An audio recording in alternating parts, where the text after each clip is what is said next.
All right, for more, we're going to turn to our political panel, Democratic strategist Kevin Walling and GOP strategist Eric Beach. Guys, thanks for being with us. Hey, Kristin, good to see you. Good to see y'all. So let's start with the big news this week. Senator Kamala Harris dropping out of the race. And what this means is that at the next Democrat debate, there are only going to be white people on that stage. How big of a problem is that for the Democratic Party, Kevin?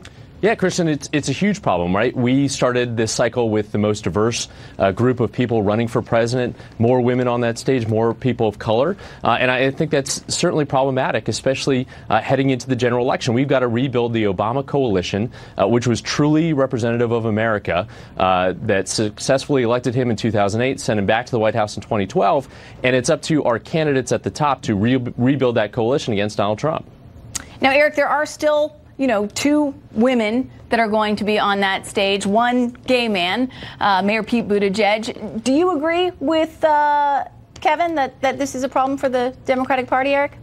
Well, it's a problem of their own making. I mean, they practice in identity politics, and I would hope that they would just have a merit-based primary election. And the real reason why Kamala Harris isn't still in this election is because, one, because of Tulsi Gabbard, and two, because of her substance. She didn't have much substance on the campaign trail, and that showed to voters in the Democratic primary. So I don't think that they have a problem with being the most diverse and all that to be on stage, but I do think they have a problem of not getting their messaging across because there's no substance behind it.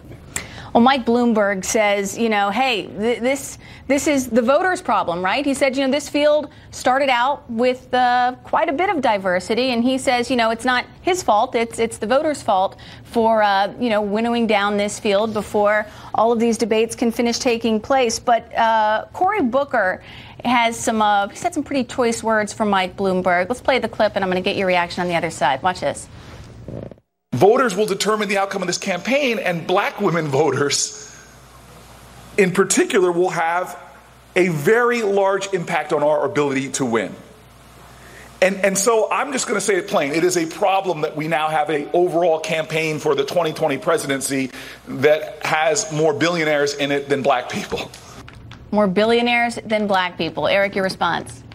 Well, I think, Mr. Booker is struggling to find his footing in this. But, you go back to Michael Bloomberg, his entrance into this race tells you a couple of things, that there is not a clear front runner in the Democratic primary. And I also don't think that we're going to see the last candidate come out, whether it be Hillary Clinton or even Michelle Obama, because as Michael Bloomberg also said, Trump would eat up pretty much anybody that's going to be on that stage. So I think that the Democrats have a real problem when they're, going way to the progressive side, talking about Medicare for all. They have a messaging problem, and the impeachment's not going to help that. Kevin?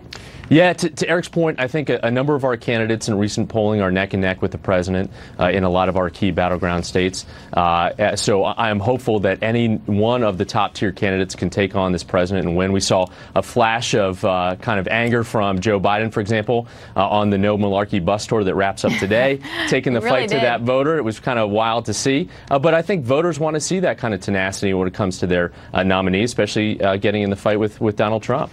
So as we look ahead to next week, what does let's talk about Mayor Pete Buttigieg, right? He has really been doing incredibly well in the polling in Iowa. What does he need to do to really have a breakout moment and solidify his lead in Iowa at this debate?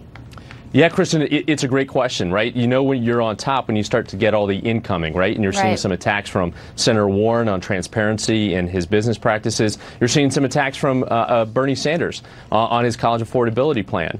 So when you're on top, you're going to start to see those slings and arrows coming in. You'll note, as Allison said before in the reporting, that he's in Iowa today as part of that labor convention. He's going to have another breakout moment, I think, on the 19th, which is our next debate in Los Angeles, because the pressure is really on him to perform as one of these last standing candidates on the stage. Yeah, and Eric, as you know, the pressure is also, of course, on Joe Biden to perform. He is still the front runner. He may not be at the top of the polls all the time in Iowa, but he is still the front runner in this race, right? So what do you want? Or, I know you don't really necessarily want him to do perform all that well at all, but what should he do? I would love for him to perform well. I'd love to see him in the general election, to be quite honest. No, but going back to Mayor Pete, I think Mayor Pete's playing this very smart. He's looking at it and saying, look, we're not going to veer so far left to the progressive policies that really don't exist for our electorate. And he's going after Joe Biden a little bit, trying to occupy that space. So if Joe Biden falters, and who's going to pick up those pieces? And Mayor Pete's, I think, been playing it smart. But once again, if Mayor Pete can't perform on the stage, and it's a big stage, then you're going to see somebody else enter this race, whether it be Hillary Clinton, or you're going to see Bloomberg really kind of prop up. Wow, you're dropping Clinton. Well, I happen to, she's dropping herself, right? She's been out there talking and giving some hints that she might come back into this election, and I don't blame her. Well, we're going to, I mean, it's hard to believe that we've been talking about this for so long. Iowa caucus closing in. I got to leave it right there, guys. 2 months. 2 months. It's we'll a be short talking time about frame. it nonstop between that and impeachment. Never a dull day here in D.C. All right, Kevin, Eric, thank you. Thanks, Kristen. Thanks, Kristen.